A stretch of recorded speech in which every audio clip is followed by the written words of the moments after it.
Before we begin, please know that some episodes include language that may be sensitive for some people. Thank you for joining me for another episode of The Birth Portal. My name is Connie. Today's true story happened on Christmas morning, the year before I started university in the midwifery program.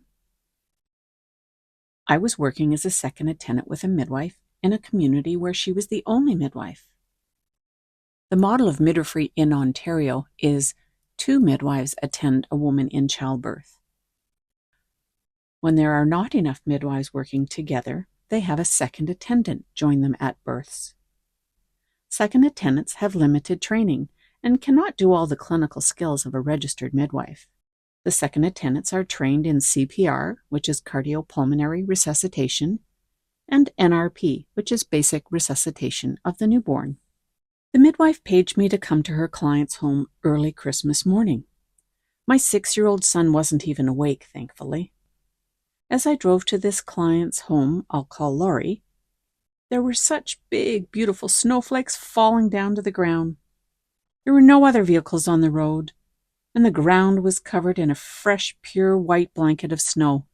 It felt so peaceful. When I arrived to the home about 30 minutes later, Laurie was climbing into their small blow-up pool, the kind you buy with colorful fish designs around the edges, and it was about 30 inches high. Really, there was only room for Laurie to be able to move around freely. As I looked at the walls and shelves around me, I could see this family was very close to God. There were religious pictures, small statues, and crosses surrounding us. Dad was getting breakfast ready before the children woke up. The smell of coffee brewing and bacon cooking was making my mouth water. Laurie was quietly but visibly working hard, with the contractions coming every 2 minutes. Suddenly she says, "My water just broke." And we see a cloudy flow in the pool. If you leave a woman's membranes intact and let the water break on its own, it will often rupture very close, if not when she's fully dilated. Dad keeps checking in on Laurie from the kitchen, and she asks him finally to stay with her. So the stove is shut off and he returns to her side. They begin to pray together as the midwife and I stand close to the pool's edge, awaiting for what we know is about to happen. Laurie instinctively leans with her back against the pool. Her husband reaches under her arms as she releases the primal grunt. The midwife has a flashlight she shines into the water, and we see the top of the baby's head just barely starting to emerge. Laurie tries not to push through the next contraction, fearing the burning ring of fire will get worse. The midwife quietly reassures her, which seems to work, as she gives that final push to deliver the head.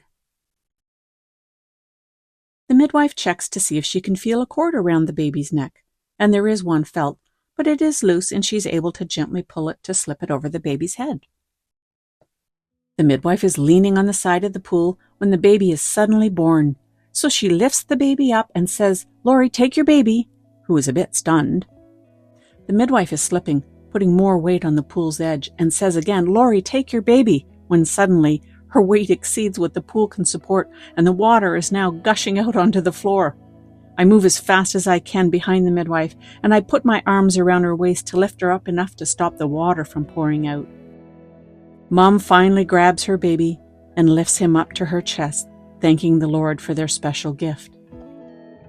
No matter how many children people have previously had, when they see and touch their baby for the first time, it's just as strong of an emotion as if it's the first. I'm always honored to witness this intimacy and love that families share. The midwife quickly changes into borrowed dry clothes, and the children start to emerge from their bedrooms, more excited to see the baby than what's under the Christmas tree. After about 20 minutes, Dad heads back to the kitchen to finish making breakfast. Laurie gets out of the pool to deliver the placenta, while the eldest child cradles the baby, grinning from ear to ear, counting fingers and toes.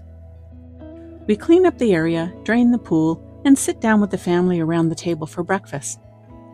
Grace is said, and Laurie ends by telling us that their son was conceived on Easter Day and born on Christmas Day. I wonder what has become of that child, now a young man.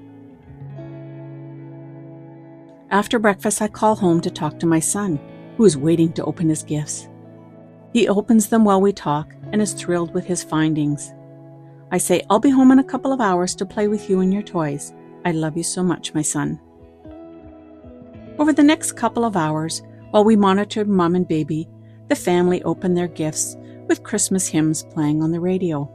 And I think to myself, this is going to be the best job ever. Thank you for joining me for another episode of The Birth Portal.